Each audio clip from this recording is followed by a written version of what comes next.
I'd like to welcome everyone to Tending the Actively Dying, Bedside at the 11th Hour. I'm Nina Gerton, and I am an end-of-life volunteer, an end-of-life doula volunteer for Shalom Johnson Hospice, and have been for going into my third year. And I'd like to thank Shalom Johnson for asking for and supporting this training today, and for making it a public offering as well. Dying is a threshold moment. Like birth, it's a life force that's shifting. And instead of laboring into this world, it is leaving. My goals for today are to explain what 11th hour is, how volunteers serve, to offer some tips on preparation and approach, how to guide, how to heal, and some best practices. This is a lot of information. It is by no means comprehensive. So if you have questions and want further information, feel free to hold them for the end of the presentation today. And if your questions don't get answered, please send an email to Rhonda DeBow at rdebow@shalom.com. For some of you, this information is going to be a refresher course. For others, this is brand new. And if you'll notice that there are some areas where it is Shalom specific. And if you are volunteering for a different hospice, please keep that in mind and just make sure that you adjust the information to work for you. So what I'd like to do is to invite you to just settle in for a moment, and you can close your eyes if you're comfortable with that. If you're not, just soften your gaze. And I am going to hopefully move this forward to talk about, here we go. Whoa. Went way too far. We're at the Q&A. So we're gonna back it up. That was so fast. I know, it went so fast. We're gonna get right back to the beginning here. And there we go. So close your eyes, and I'm going to read you a quote by Khalil Gibran. It's of death. If you would indeed behold the spirit of death, open your heart wide unto the body of life. For life and death are one, even as the river and the sea are one. Only when you drink from the river of silence shall you indeed sing. And when you've reached the mountaintop, then you shall begin to climb. And when the earth shall claim your limbs, then shall you truly dance. So open your eyes and come back to the room. And I want you to know that we hold life and death in our hands, one right next to the other. It's a balance that we've had since the moment we were born. We just oftentimes don't recognize that. So we exercise the life muscle. We live, we plan events, we do things. We don't exercise the death muscle until it's either our time or someone else's time. And when we're faced with death, that of our loved ones and our own, if we lean into that discomfort of holding life and death together, balanced, then we will be able to live a little more fully. So what is 11th hour? It's a threshold moment. At its most basic, it's a period of time.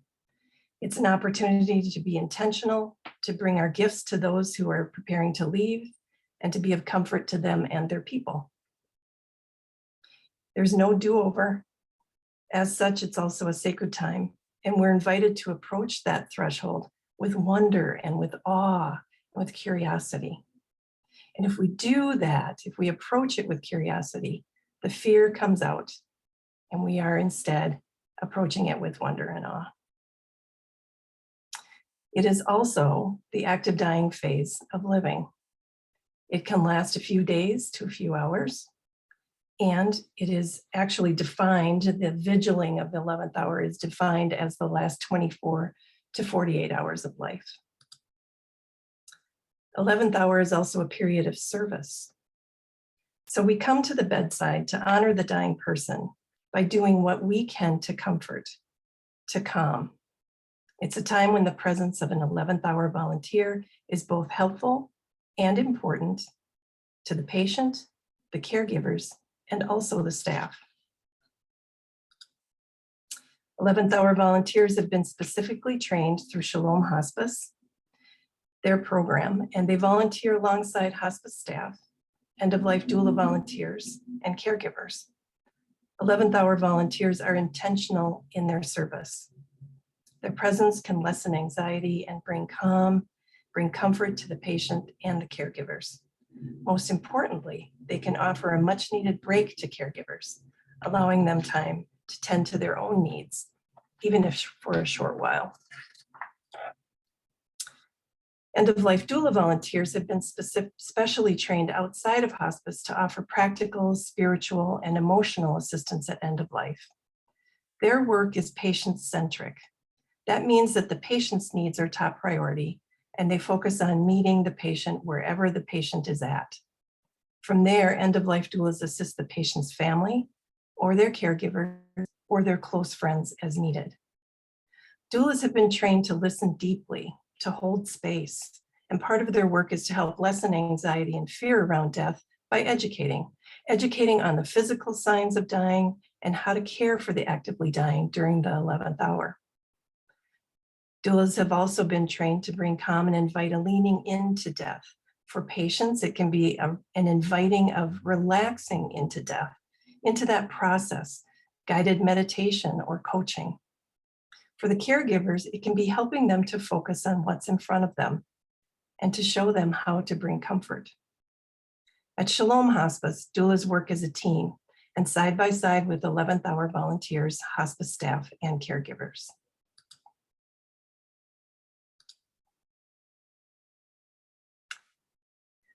This is a slide that Dr. Barry Baines, who was the medical director of Shalom Hospice, developed originally, and I've modified it slightly to make it general, so that there are two general paths to death. There are more because there's sudden death, there's accidental death, but the two general paths are the usual path, which is confusion, restlessness, sleepiness, lethargy, unconsciousness. And the difficult path is when the patient is quivering and hallucinating, has confused mumbling, jerking movements, or seizing. Both of those come in and lead to semi-comatose, comatose, and then death. So not every person goes through every step of every progression. It is a common belief also that the dying person can hear us in semi-comatose and comatose state. And so we always want to invite people that are around the bedside to make sure that they're talking to their person, that they're loving on their person, that they're telling them what was so important about them.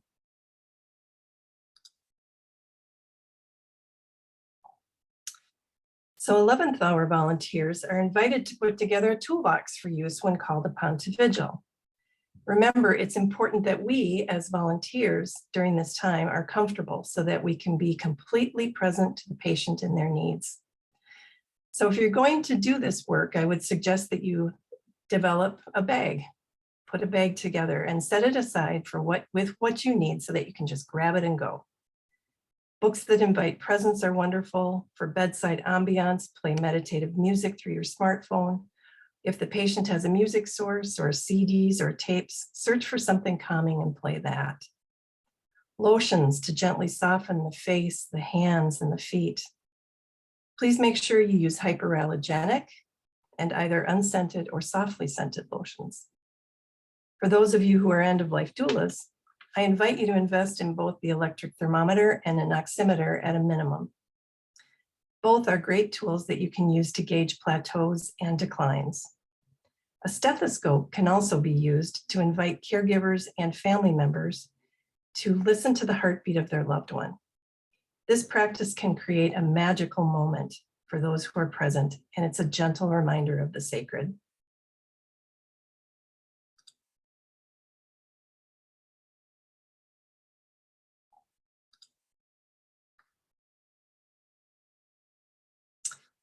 So you've got your toolbox, you've got your 11th hour call. Now what are you going to do? The basics are you follow hospice protocols, if applicable, facility protocols. You'll introduce yourself, you'll ask questions, you'll ask for permission from the patient, especially, even if they're comatose. You'll also introduce yourself to family members. You'll ask permission to take a look, to make assessments. You'll monitor and you'll offer comfort to those present, and you'll be present. You'll listen. You'll be kind and empathetic, and you'll continue to monitor, even if there's no response from the patient. Be aware of the needs that are around. Watch, keep your eyes open, see what the family needs, see what the patient needs, and respond. So how do you prepare yourself? So you've arrived at the home or facility and you take a moment to compose and prepare. Ground yourself. Feel the support of the car seat and the floor. Acknowledge that you have all the tools that you need to be of service.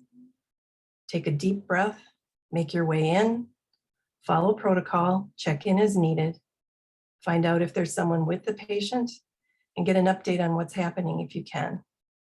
Head to the room, and just before crossing that threshold, I would invite you to set your intention. Your intention should be to bring care, to bring compassion, to bring empathy, to bring loving kindness. Then you enter the room, and don't forget to breathe. Oftentimes we get so nervous and then, but don't forget to breathe.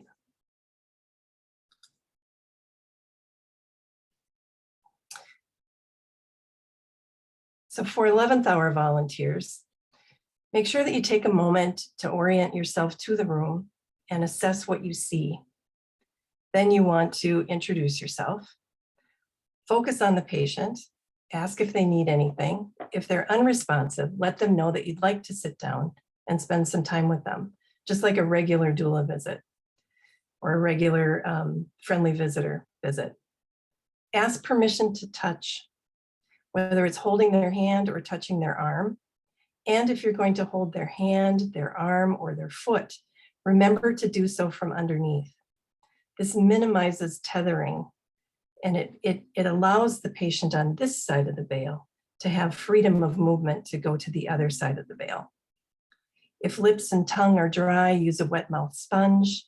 If reflexes are still in play, be prepared for the patient to bite down on that sponge and walk them through, talk them through releasing the sponge so you can get it back out of their mouth.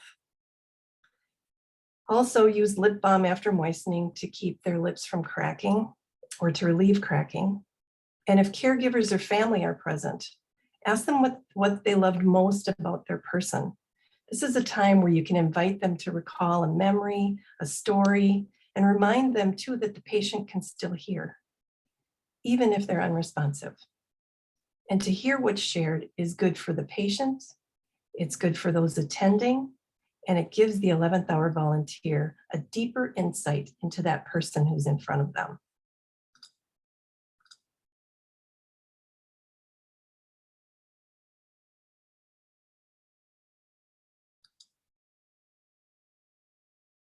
For end-of-life doulas, follow the same steps, look around, introduce yourself, then focus on the patient. Ask permission to look at their feet, at their arms, at their legs, at their hands. Assess where the patient is in the active dying phase. Are they grimacing? Are they restless? Some pain meds might be helpful. You can go to the desk and ask the nurse or the caregiver when's the last time they had their medication. Sometimes it's through our observations and our ask that our patients get what they need. So don't be afraid to inquire. PRN meds are PRN meds, and they'll give them when they're needed. Also let the patient know when you're going to use the oximeter, when you're going to take their temperature, or if you're going to listen to their heartbeat. Look at their nail beds. Look around their mouth to see if there's any shift in coloration. Pay attention to their face, and make sure you make note of what you see so that you can gauge your decline.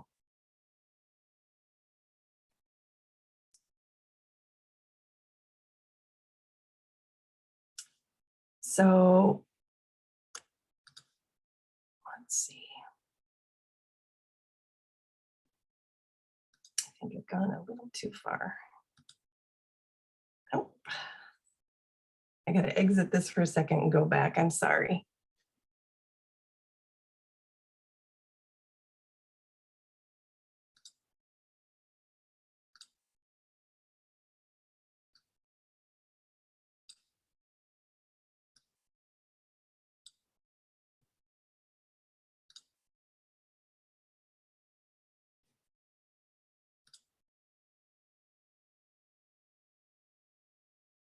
Okay, thank you for your patience.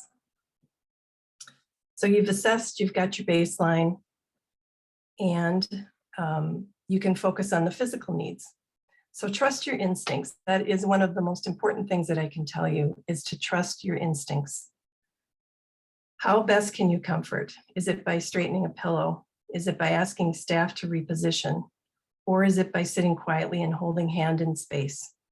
If the patient is restless and the room needs tidying to bring some peace, do that. Create the sacred space that this threshold moment deserves.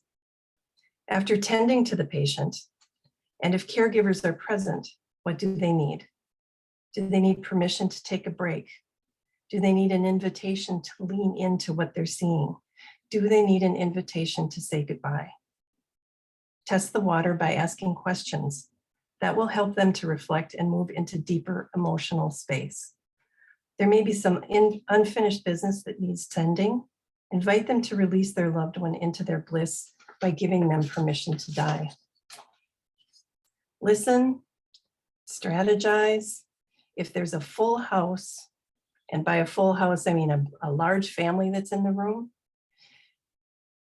sometimes things can get a little chaotic. So I would invite you to use your intuition to discern who is in charge out of that group of people.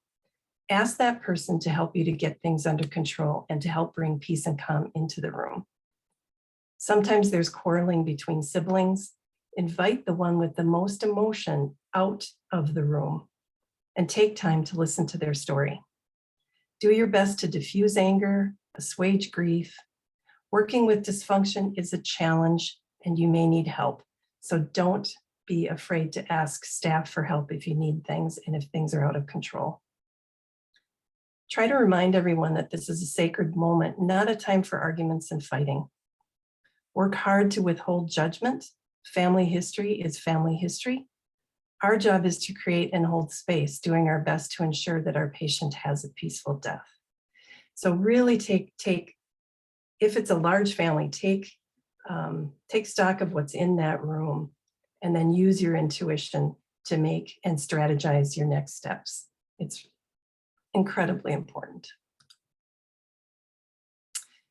So some of the best practices during 11th hour are boundaries. You have to set them.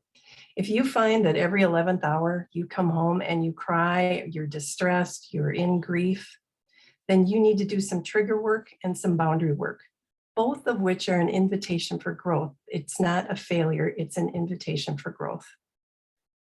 Also, the better your boundaries, the better you're going to be able to serve. 5-hour shifts are considered protocol, best practice, and that being said, there are times when we sit longer and there are times when we sit less. Be aware of your time and energy. We come to the bedside as we're able, and sometimes an hour or two is all we have to give. We give what we can. Introduce yourself, offer a short explanation of who you are, especially to staff. And if arriving in the wee hours, a staff person may not be at the desk, so feel free to go directly to the room. When a staff person comes in, then introduce yourself. Always use the email thread to update the 11th hour team of your visit and share important observations or happenings so that the next volunteer is up to date. Always trust your intuition and your senses to take care of who and what is in front of you, and always take care of you. You're a valuable asset to the team, so we want you to treat yourself as such. So dying is a sacred moment. And I mean that in a human sense. We're only born once. We only die once in this lifetime anyway, as far as I know. And as such, we honor it by doing what we can to create intimacy and the sacred. The invitation here is to be practical. If the patient is unresponsive, check their vigil plan if they have one, or use your intuition to make the room comfortable. Ensure privacy as best you can. Ensure safety. If the patient is writhing in their bed or there's a lot of movement, make sure the bed rails are up. If they don't have bed rails, set some chairs in front of the side of their bed so that they don't fall out. Tidy up. Place family photos in patient view, front and center. No overhead lighting. You can't stress that enough. No overhead lighting. Lamplight offers a softer ambiance. And if there aren't any lamps, turn on a bathroom light or a hall light to let the light in. Adjust the temperature and the window treatments if necessary. And like I said previously, if you have access to music, find something soothing or non-tethering and add it to your playlist library. Read poetry and prose that brings presence. Wendell Berry, Rilke, Mary Oliver, John O'Donohue, all are great options to carry with you. Look around the room for love letters, cards, or notes, and read those.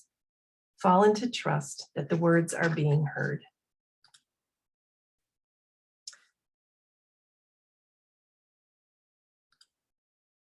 So I want to talk briefly about lens and culture, which is really diversity in death. Our invitation is to meet that patient where they're at.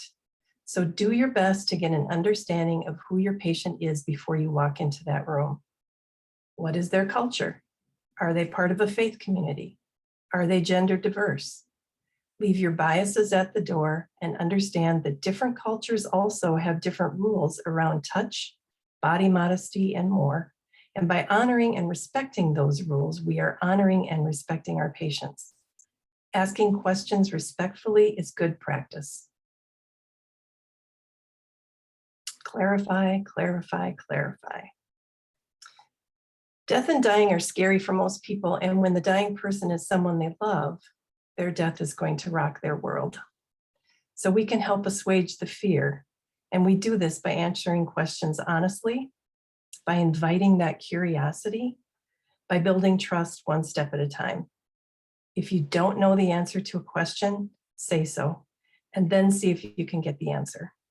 As you listen to patient and caregiver questions, offer what you know, ask clarifying questions, go deeper, and listen some more. Repeat, repeat, repeat. And by doing all of this, you are guiding both the patient and the caregiver. The greatest fear that most people have is what's going to happen to their body. How will it change? What will their death be like? Naming the fear brings it to the open. Once it's in the open, it can be looked at, talked about, and fear naturally lessens. We can talk about the physical changes and normalize the process. We can also help folks to understand that not all of the changes happen for everyone. Surprising for people too is that often the body has been preparing for death for a long time, more than a year. Each person's death is unique, so be prepared to be surprised and learn from each teacher, which is each patient. Help patients and caregivers to see death as normal. Invite them to take out the emotion, and to be curious about what's in front of them. What might death look like? I like to teach patients about the elements and how they leave the body. Knowing the signs of each element's departure helps me to assess a patient and helps me to better gauge how close they might be to death. So we're going to start with earth.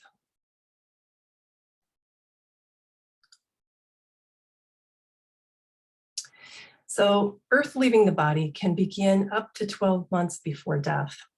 And it is the first element that leaves the body. And we notice it by noticing weakness of our loved one, or a slowing down, or a diminishment of their motor skills. It presents in a patient as a lessened interest in people and food and hobbies. All of a sudden there's difficulty in ambulation. They may be falling. Their core strength is diminished. They start to withdraw. A lot of times they process with their eyes closed. There's an increase in sleep and an increase in the number of naps during the day that they'll take. There's a smell change, a smell shift. Their own sense of smell diminishes, and they start to smell different. Their breath, their skin, any excrement, it all can change and shifts and smells differently. They might feel ungrounded or lost. Sometimes we see patients that are falling a lot, falling out of bed, and part of that is part of the ungroundedness. The next element is water. And water begins about 3 months or less from death, and it's the second element to leave the body.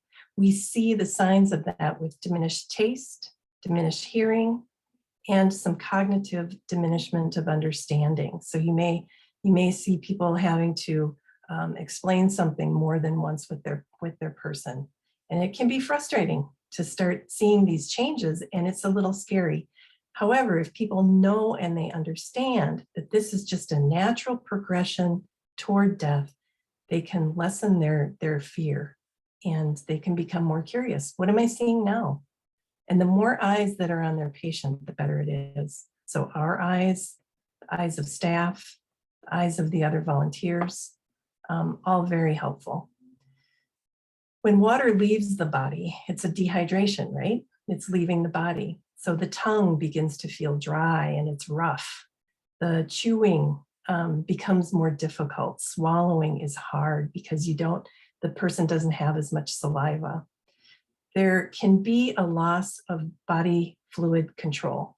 So constant watering eyes or constant runny nose, drooling. There's also a shift when incontinence becomes the norm. Might start out with a few accidents, but all of a sudden they're incontinent and they cannot hold their urine. So then we'll see catheters come into play. Toward the end of their death journey, when they are within days, you will see a change in the urine coloration. It goes from that light yellow to a very, very, very dark brown. And then it just stops as the kidneys begin to shut down. Before death, thirst can increase and then diminish. People tend to become lonely. They will say that they're lonely. They will be more clingy. They'll be more demanding. Be prepared for that. Also, they're generally actively processing soul wounds and childhood trauma and unfinished business. So the more that we can sit with them, hold that space, the better it will be for them and a more peaceful death they'll have.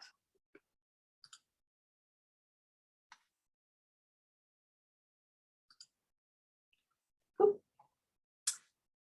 I want to go back one, but this has been tricky. There we go. Air. So fire. We got to get to fire. Dang it. Sorry, I'm gonna have to look back here.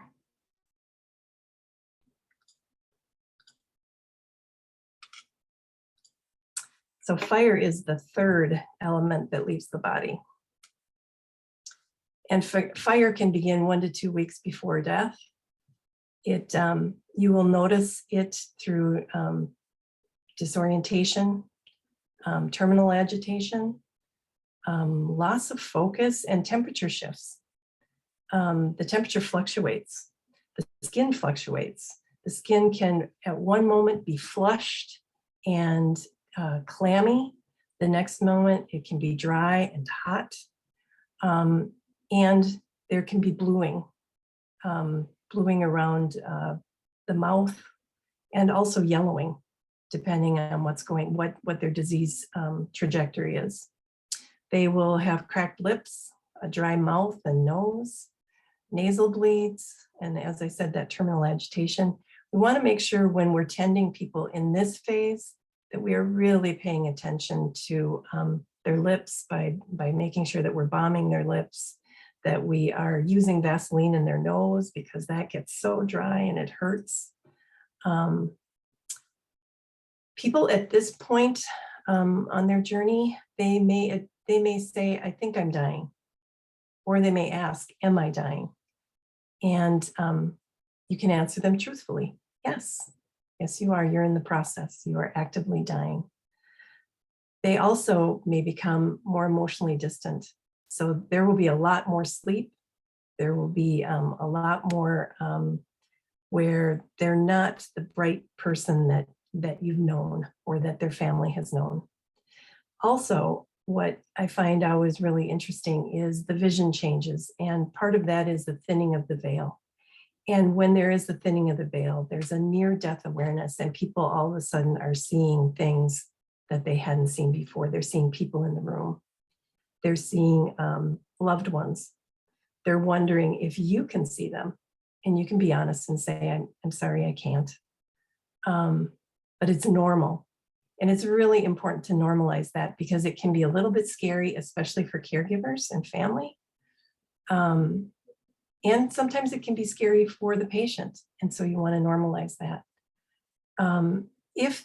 If the patient is saying things that you don't understand and caregivers are present, ask them if they have any insight about words or actions. You'll notice in near-death awareness, a lot of patients might grab, they might reach out as though they're grabbing for someone or something.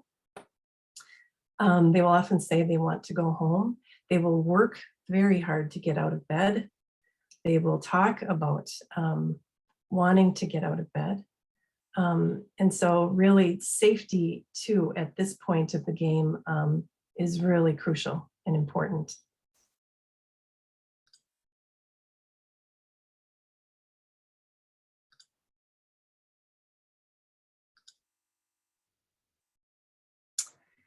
So death. We've been working really hard. We have done everything that we could do. And I think I missed air. I'm sorry. Let's go back to, let's see. There it is. So air is the fourth element to leave the body. And this is probably the most difficult element to work through as a volunteer, as a family member. Part of it is because of the breathing changes. Part of it is because of eye reflexing and the shift in coloration, the bluing, the modeling. Oftentimes eyes won't close anymore. Mouths don't close anymore. Patients sometimes have an initial surge of energy, but then they will start to lean into that breathing. That breathing can be raspy. It can be that rattle. We talk about the death rattle, which is merely a pooling of fluid at the bottom of the throat. It isn't really indicative that death is right on the doorstep. Sometimes it can take another day before a patient dies or longer. But it's just that pooling. And there are medications that they can be given to dry that up. So if it's hard for the family, make sure that you talk to the staff about that. But that raspy, irregular breath, shallow breathing, coughing and coughing and coughing and coughing, apnea, where all of a sudden they're breathing and then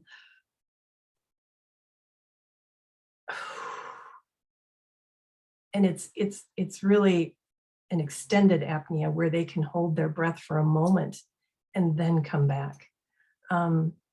Breathing can be incredibly labored. At this point, even if they have oxygen on, oftentimes their mouths are open as well. So the oxygen isn't necessarily doing as much good as it could have been doing if their mouth was closed.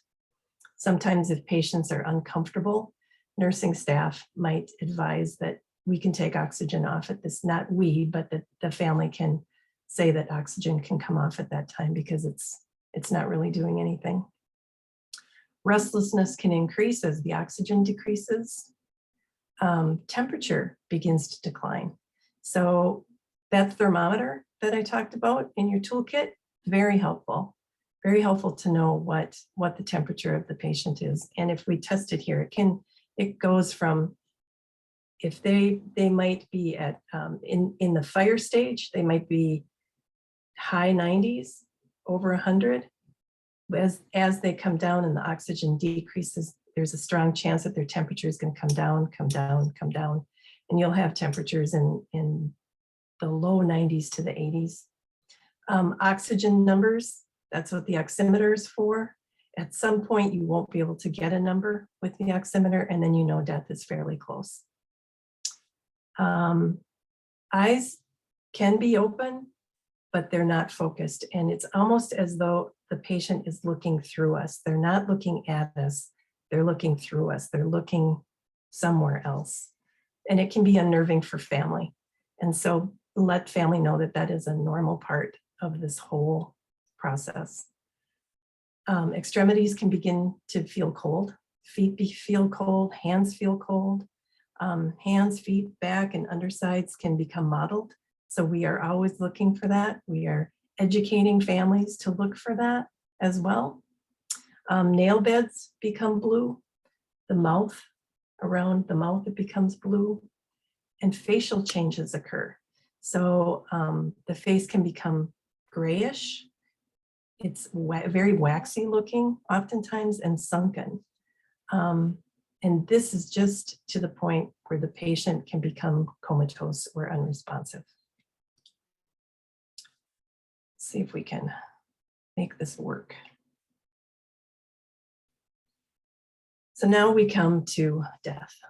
And we've been with this patient who has just been laboriously breathing, and it's been noisy possibly, it's been hard, it's been tense, it's been intense. All of a sudden, everything is quiet and the patient has died. The breathing has stopped. Heartbeat and the pulse have stopped. Eyelids and mouth generally remain open. There are things that we can do to close the eyelids and to shut the mouth. I'm not going to go into that here, but normalize what you see. And then make the body comfortable. And remember that death is not an emergency. So take the time to reposition the body on a pillow. Take the time to make the body look comfortable. And then take the time to pause and offer gratitude for the journey.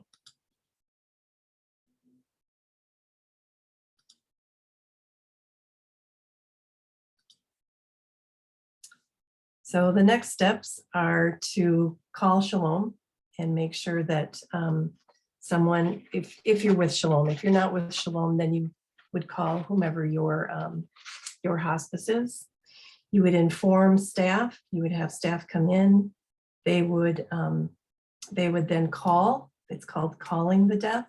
So the nurse actually walks in, or a doctor if they call the death, and then that declares the time of death. There's no emergency, and the family can stay with the body for up to 8 hours if they so choose. You can stay as long as you want after you've been with the patient and the family.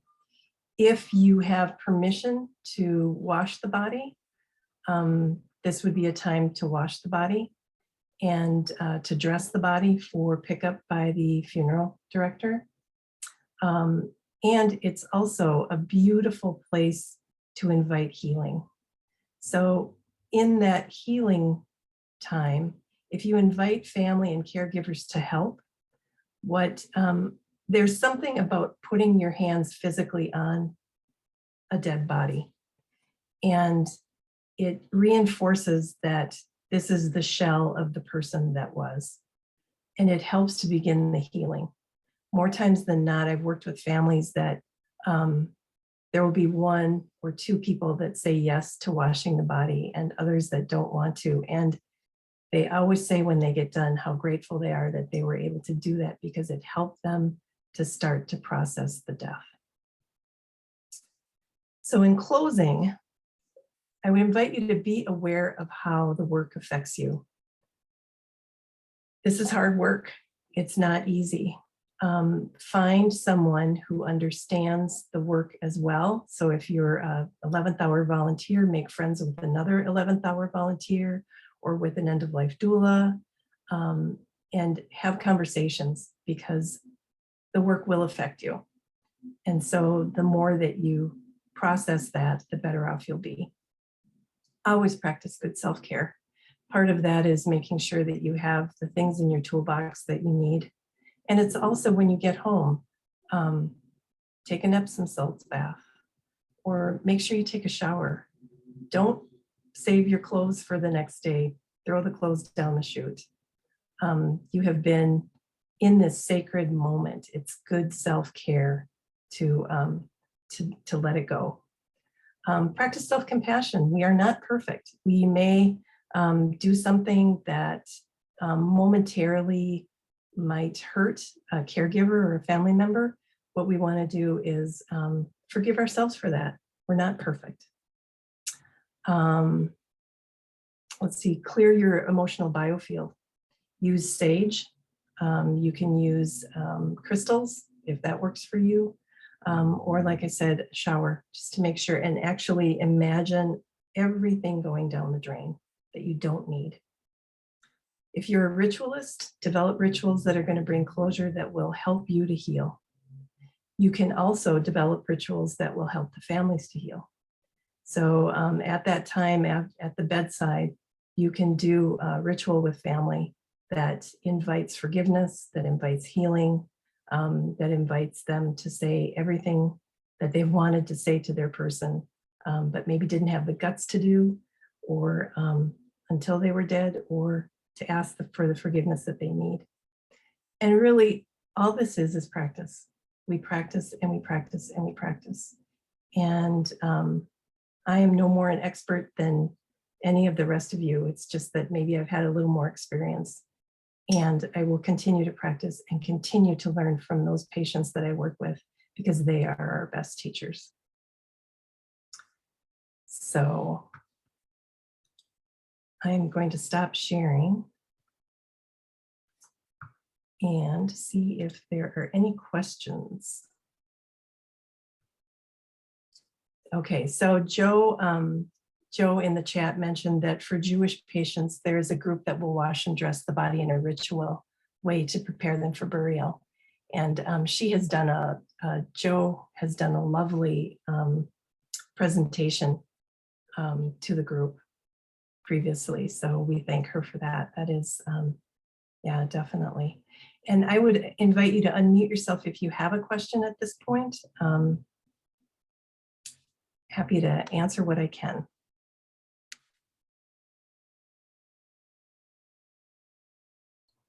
Hi, I have a question, Nina. Yeah. So there was, when you were talking about the elements leaving the body, there was a note about the individual may attempt to get out of bed. If that happens, should we offer the opportunity to get out of bed, or how do we acknowledge that? They're pretty far along in the process. So no, I would not, because they will probably fall. It would probably be harmful for them. Okay. So you would. It actually just happened with one of our residents, and it ended up being the day before she passed, and she had gotten her legs over the side of the bed and was trying to get up. And so they gave her the opportunity to get into her Broda wheelchair, which is super supported. And she came out to the dining room and like participated in the group, but I didn't know like what the best practice for that was. Yeah, that's a case where maybe she was not in terminal agitation, not delirious, not so far along that that obviously she had the need and the desire to go out and have that final experience, which is beautiful. That's great. Yeah. Okay. Thank you. Yeah. Thank you for the ask. Yeah, Cynthia. Yeah, I have just a question and a comment about the getting out of bed. I did listen to a presentation at one point where the patient kept saying, I need to go home. I need to go home. And that, seems like it's sometimes a common thing. And the doula that was giving the presentation came up with this great idea. She said, okay, I'm going to pack you a bag. You can watch me pack your bag. And so she went over to the drawers and she packed a little bag and she said, I'm going to put it right here by the bed for when you need it, for when you need to go. And I was like, that is just brilliant. I loved that. The other thing I wanted to do was just to say thank you so much. This has been amazing. And to ask do you talk about the elements with the family at all? Or is that something you use as just a guide for yourself? Can you tell us how maybe you would approach a family with this idea, Sure. and how that works? Thank you. Yeah, basically just like I did, only a little bit. There's something about, for me, I feel that it sort of softens this really hard thing by making it a little more mystical, a little more sacred, a little more, Yeah, I love that. not really defined. There is some space for movement. And so I talked to them about the elements, and here's what leaves first. And I bet you noticed that your dad needed a walker 11 months ago. And then, 5 months ago, he was pretty much in his wheelchair. And then, a month ago, he was laying in his bed all the time. I mean, that's earth. That is Right. earth leaving. It sure makes it less medical too, which I think when you use the word soften, I think people can kind of really get their mind around that a little bit better and view this as a really natural process rather than a medical process. Yeah. And that's what I like about it. Yeah. Thank you. Mm-hmm. Yep. Anybody else? Nina, that I just think that was so beautiful. And I've never heard of the water and the earth and the air, fire leaving us. It's just, the imagery is just incredible. Would you be willing to share the slides that you used today? Sure. Yep. It would be a wonderful resource, just to, like, that idea that you have to stop before you enter the threshold. That's, something I always heard as an intern and, as a social worker in hospice. But sure. It's a great reminder, because to stop, take a breath, breathe, because, collect yourself before going through there, because you don't know what you're going to be facing when you cross that threshold. And you don't want to bring anything in, right? Exactly. Except yourself and your really, your centeredness.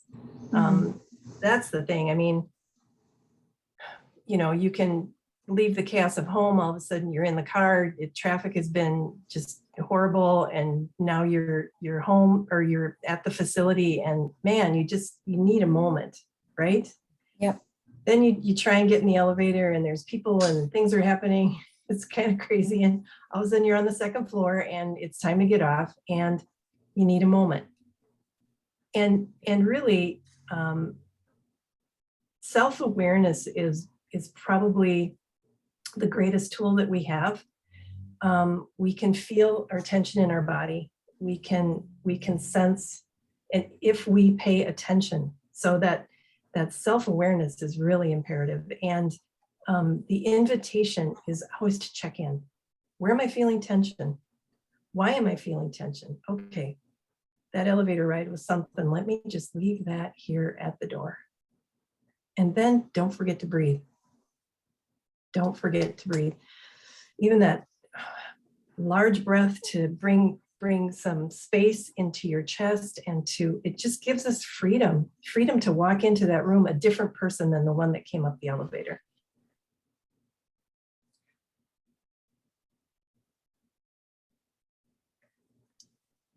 Anybody else?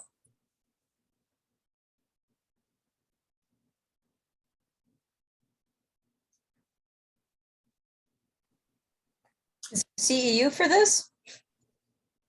I don't believe so. Okay, gotta ask. You'll have to ask Rhonda. Maybe she'll do the backside paperwork. I don't know.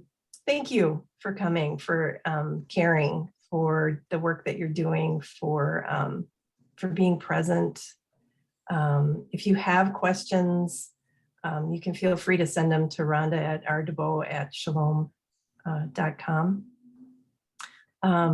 I'm grateful for the work that I get to do every day, and grateful for all the folks that are side by side, shoulder to shoulder, doing it with me. So, and for all of you that we meet in the hallways, thank you for loving your people and doing the work that you do.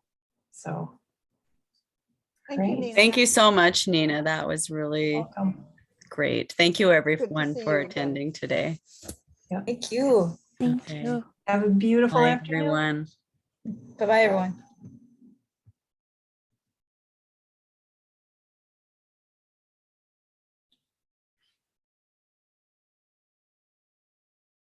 Hey, Kate. That went great. Well, that was a technical extravaganza. We're still What recording. happened? What the heck? Oh, yeah. Okay, hold on just a sec. Good job. Let's